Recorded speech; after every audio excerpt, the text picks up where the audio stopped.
Hi, this is Marvin Cook. Welcome to the channel. We're here to bring a lot of light to the boxing styles. Today what we're going to go over is the true boxing stance. It is the actual kernel to all of this working. Pay attention. I hope you like it. Feel free to comment at the end. All right, first off, we're going to go over the true boxer stance so we can list all of the elements and the objectives that we want to accomplish and maintain, and show the importance of all of them in what we're doing here and how to elaborate from there to go into the other objectives of what we're trying to meet.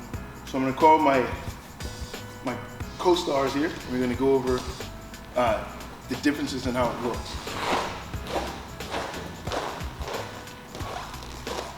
So as we're first going into it, like I said, we're going to use the true boxer stance is positioned as if you are aiming a rifle directly at your opponent. You want to maintain that angled stance so that your rifle is always objectively looking right at your opponent.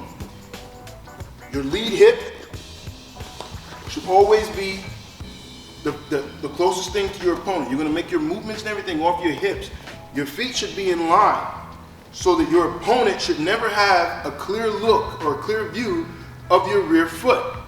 Okay, so when you have your hands in place, not too high, because what a lot of coaches will teach you is that you put your hands to your temples or keep them high here.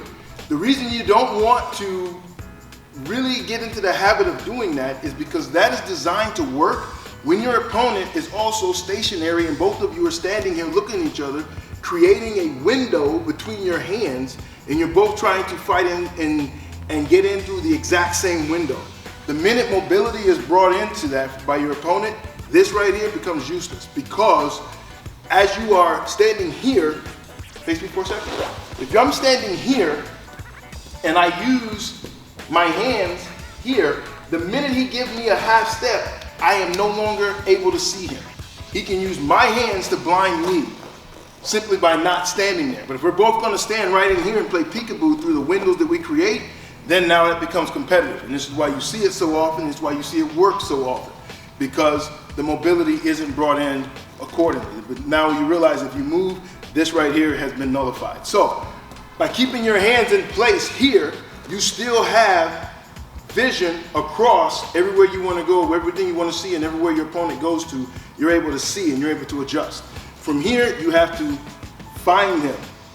And the time it takes you to find him puts you at a disadvantage, okay? So we're looking at all of the elements of what you want. So you have your legs slightly bent at all times because you want to have that mobility. The minute you lock your feet and lock your legs in place, you limit all mobility. And this is where we want to try to stay away from that. Standing with your feet too wide. When you stand here and you're standing too wide, it is a great feeling. It feels stable. I got that. And this is why you'll see so many fighters fight from here. The stability right here makes you feel real comfortable, but the mobility is out the window. You cannot move from there in an effective manner. Anytime you're standing here and you're feeling stable and you're feeling like you have all of the power and the structure and everything, that's what it's telling your brain, that you can mold your whole game from here. But in the minute you want to move, you have to come out of that to even move. So you still have the same balance from here, as long as you're coming from your waist, coming from your hips. All of your core is where you're generating that. As soon as you have that, now you have the true boxer stance, and you want to maintain this, and you're going to always want to maintain this as you're moving, as your opponent moves.